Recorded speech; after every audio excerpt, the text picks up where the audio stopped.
नमस्कार. आज आपल्याला एकदम नवीन अशी मस्त रेसिपी बनवायची छोले आणि पालकाची. चना हरिहरेश्वर या भाजीचं नाव आहे. तर आपल्याला मस्त असा हा चणे हरिहरेश्वर भाजी करून बघायची.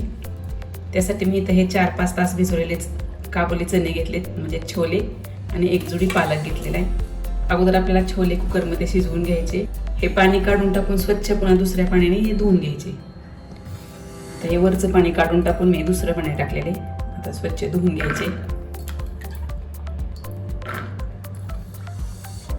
एक छोट्या वाटीने मी 1 वाटी भिजत टाकले होते चणे. आता यामध्ये बुडे इतपत पाणी टाकायचं. एक छोटा दालचिनीचा तुकडा, थोडी हळद आणि थोडंसं मीठ टाकायचं. आणि हे छोले आपल्याला चांगले मऊ शिजवून घ्यायचे. याच्या 3-4 शिट्ट्या करून घ्यायच्या, म्हणजे चांगले मऊ शिजतात.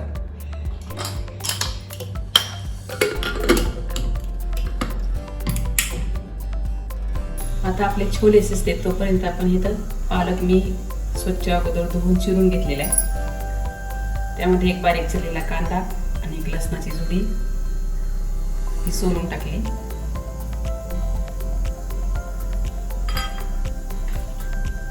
थोड्या कोथिंबीरीच्या काड्या घेतल्या आणि थोडी कोथिंबीर.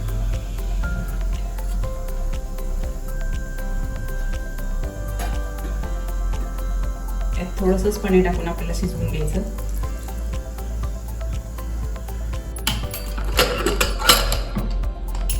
आता हे 3-4 शिट्ट्यामध्ये छोले आपले व्यवस्थित शिजलेत, मस्त मऊ असे झालेले. इथे मी पालकही शिजवून घेतलेला आहे.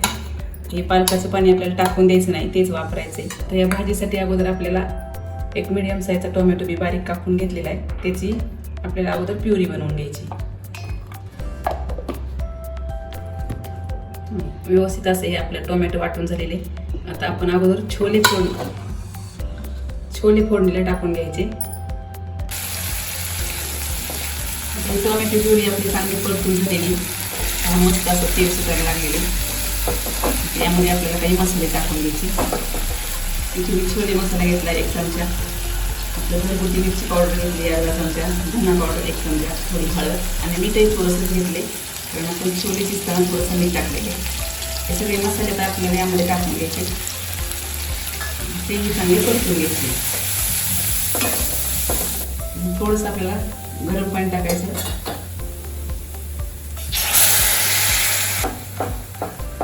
आणि झाकण ठेवून हे मसाले आपल्याला 1-2 मिनिटं शिजू द्यायचे.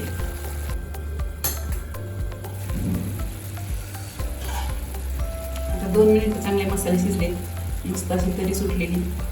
आता यामध्ये आपल्याला शिजवलेले छोले टाकायचे.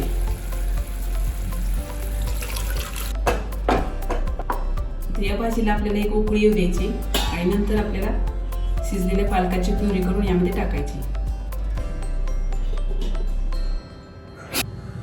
आता छोल्याच्या भाजीला उकळी येते तोपर्यंत आपण यामध्ये पालक वाटून घेऊ.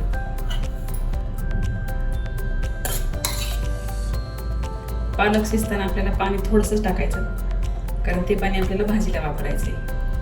यामध्ये आपण कांदा लसूण टाकतो, त्याचा सगळा अंश त्या पाण्यात उतरतो, त्याच्यामध्ये पाणी फेकून नाही द्यायचं.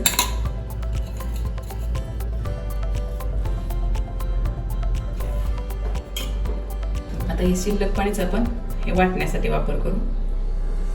ज्यावेळेस पालक टाकायचा आहे त्यामध्ये, त्याच वेळेस त्याची प्युरी बनवून घ्यायची. जास्त वेळ अगोदर बनवून ठेवली तर ती काळी पडते.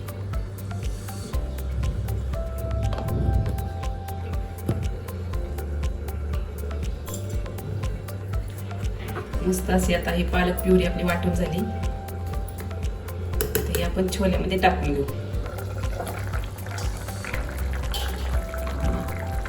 आता छोलेला छान उकळी आलेली, आता यामध्ये पालक टाकायचं.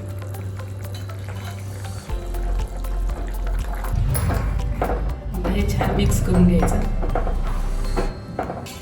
आता ही भाजी थोडीशी घट्टसर वाटते, आपण यामध्ये थोडंसं पाणी टाकून घेऊ. यामध्ये पाणी आपल्याला कोमट करून घ्यायचे आणि ते वापरायचे.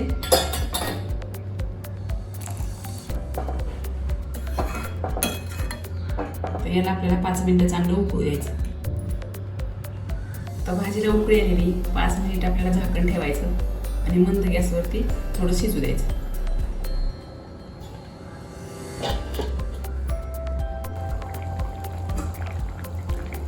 5 मिनिटं चांगली उकळली, मस्त दाटसर भाजी झालेली. आता आपण ही एका बाउलमध्ये काढून घेऊ आणि याच्यावरती आपल्याला एक लसणाचा तडका द्यायचा. आता इथे मी तेल तापत ठेवले, थोडी मोहरी टाकू, थोडे जिरे आणि कापलेलं लसूण.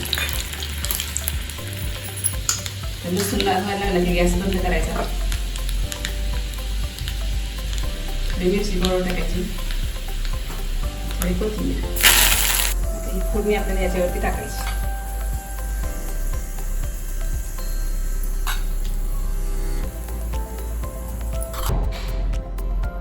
मस्त आपली अशी आता ही वेगळी चणा हरिहरेश्वर भाजी तयार आहे. तर नक्की करून बघा. आवडल्यास लाईक करा, शेअर करा आणि चॅनलला सबस्क्राईब करा.